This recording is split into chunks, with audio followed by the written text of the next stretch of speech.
دوسرے سے اختلاف کرنے لگے۔ یہ وہ لوگ ہیں جن کو قیامت کے دن بڑا عذاب ہوگا، جس دن بہت سے منہ سفید ہوں گے اور بہت سے سیاہ۔ تو جن لوگوں کے منہ سیاہ ہوں گے ان سے اللہ فرمائے گا کیا تم ایمان لا کر کافر ہو گئے تھے؟ سو اب اس کفر کے بدلے عذاب کے مزے چکھو۔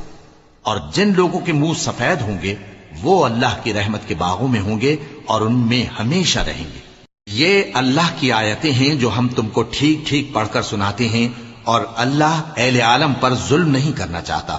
اور جو کچھ آسمانوں میں اور جو کچھ زمین میں ہے سب اللہ ہی کا ہے، اور سب کاموں کا انجام اللہ ہی کی طرف ہے۔ مومنو، تم بہترین امت ہو جسے لوگوں کی ہدایت کے لیے میدان میں لایا گیا ہے کہ تم نیک کام کرنے کو کہتے ہو اور برے کاموں سے منع کرتے ہو اور اللہ پر ایمان رکھتے ہو۔